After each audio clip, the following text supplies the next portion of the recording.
Good morning, everybody. Welcome to the Daily Snack Recovery Concepts. Monday, March 2nd. I hope this finds everybody well, safe, and getting ready to start another amazing day. Looks like we're getting ready to get a little bit of snow again here in Southwest Virginia. And then 80 degrees like 3 days later. This is how you get sick weather. 40-degree swings in 24 hours. So y'all bundle up out there, stay safe. Try to keep healthy. Let's dive in here and see what we got. March 2nd, quote from Mary Norton. You can pay too high for a bit of soft living. We didn't become addicts by choice. We thought we had found an easier, softer way. We thought we could squeeze a little bit more fun and excitement out of life by our drinking or drug use. We thought we could control the outcome of our use, but we could not. Soon it controlled us. Oh, we pretended we were still in control, but in our hearts of hearts, we knew we were lost. Our addiction then asked for our dignity, and we gave it. Our addiction asked for our relationships with those we loved, and we paid up. Addiction asked that we betray our values and spiritual principles, and we did. Addiction kept asking for more, and we kept on paying.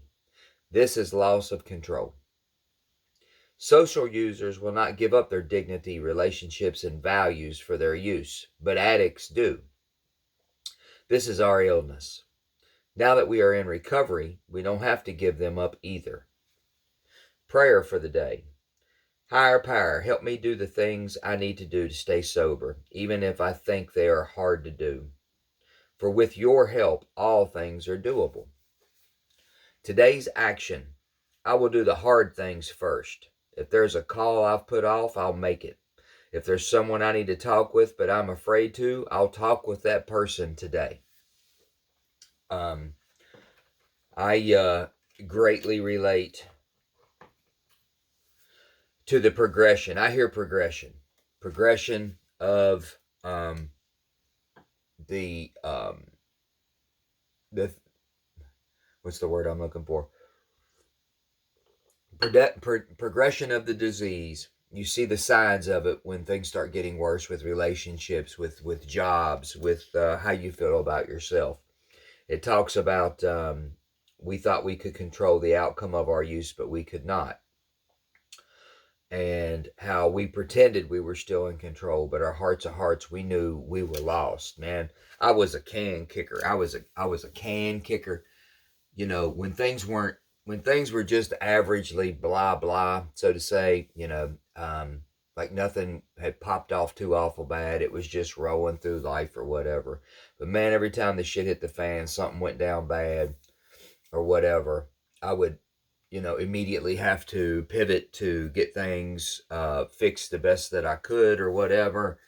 But then it talks about our hearts of hearts, man. I would sit by myself in isolation, and I would have the realization that, man, I've got to do something about this someday. One of these days, man, I'm going to have to deal with this, man. This is out of control. I'm in trouble. I wouldn't tell anybody else this, but I would think it. And I would sit there and go through that process, and then I would actively think, but not today. I knew I was a can kicker. I'd kick that can. I knew I was in trouble. I knew I was going to have to deal with it one day. But as I would sit in isolation and talk myself through it, I would come to the conclusion that I'm not going to do it today. I just got to be a little bit more careful. I have to be just a little bit more smart about what I'm doing. And we're going to work on this. We're going to get it figured out. We're going to solve this problem, man. I was a classic can kicker. I would not expose myself to you of my worries and concerns of the shape that I knew I was in. I would try to continue the facade so that I thought that you knew that everything was okay. I was just wide open. I was just a heavy drinker, but I wasn't in trouble. I was just a heavy user, but I wasn't in trouble. But man, I knew it in my heart, and I could not I just couldn't get it wrapped around to where I ever thought it would be a good idea to stop drinking and drugging, though. It had to be something else that had to change. There had to be something else. I could not put that stuff on the chopping block, man. I could not envision Chris without having a cold beer or a mixed drink or whatever, whatever the substance was, and then puttering on through life. I tied everything that I thought was good and reasonable and normal in my life to my usage, even after it got bad. That's why they call this disease cunning, baffling, and powerful, I guess. I don't know. But to today's readings point, today's a good day to get down to it. You got something that you need to do you haven't done. Speak with your sponsor about it a little bit. Speak with a trusted confidant about it if you're not in 12-step recovery.